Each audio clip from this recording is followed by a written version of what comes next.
হঠাৎ করে দাদাবাবুরা ইন্ডিয়ার দাদাবাবুরা কেন এত পাগলাটে আচরণ করতেছে? কেন তারা এরকম পাগল হয়ে গেছে? বাংলাদেশের হাই কমিশনে হাই কমিশনে আঘাত করে।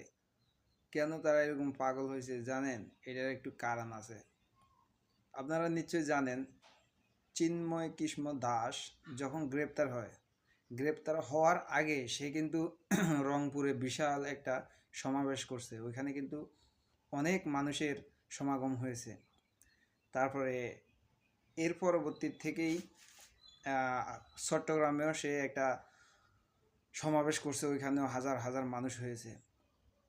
এটা করার কারণ হচ্ছে ইন্ডিয়ার যে বর্ডারের পাশাপাশি যে চিকেন নেক থেকে 15 কিলোমিটার কাছাকাছি আমাদের একটা বিমান ঘাঁটি আছে, যেটি ব্রিটিশরা করেছে এশিয়া মহাদেশের বৃহত্তম দ্বিতীয় এই বিমান ঘাঁটিটি, যেটি চিকেন নেকের পাশাপাশি রংপুরে অবস্থান করতেছে। 1931 সালে এটি ব্রিটিশরা তারা ব্যবহার করত। পরে শেখ হাসিনা আসার পরে এই ঘাঁটিটি ব্যবহার হচ্ছিল না, এটি বন্ধ ছিল। তো এই ঘাঁটিটি ডক্টর মোহাম্মদ ইউনূস পুনরায় চালু করতে যাচ্ছে। ডক্টর মোহাম্মদ ইউনূস আসলে জানে যে ইন্ডিয়াকে কিভাবে সাইজ করা যায়, তো ওইভাবেই সাইজ করতেছে।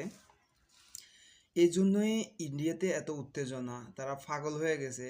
মানে একবার এক এক কথাবার্তা বলে, গুজব ছড়াচ্ছে তারা প্রতিনিয়ত।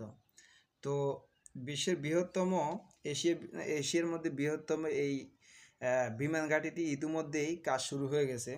এই বিমান ঘাঁটিটি যদি হয়ে যায় ইন্ডিয়ার জন্য মানে খুবই মাথা ব্যথার কারণ, বা এটি তো অলরেডি কাজ শুরু হয়ে গেছে।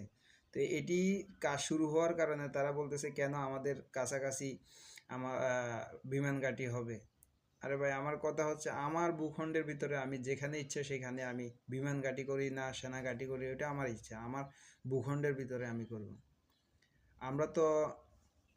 আমরা হচ্ছি হিন্দু মুসলিম ভাই ভাই, কিন্তু অথচ এই ইন্ডিয়া বিজেপি তারা সব সময় গুজবের মাধ্যমে, আমাদের সংখ্যালঘুদের মাধ্যমে আমাদের সাথে একটা দাঙ্গা বাজানোর চেষ্টা করতেছে। তো ডক্টর মোহাম্মদ ইউনূস এমন ব্রেন্ডি লোক, বিশ্বের বিভিন্ন দেশ থেকে তার কাছ থেকে পরামর্শ চায় যে কিভাবে কি করা যায়।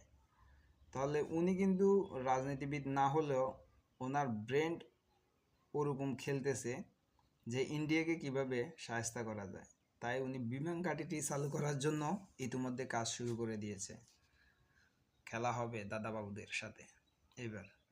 তো ডক্টর মোহাম্মদ ইউনূস যতদিন সরকারে থাকবে ততদিন ইন্ডিয়ার বিপক্ষেই থাকবে, এটা নির্ঘাত বলা যায়।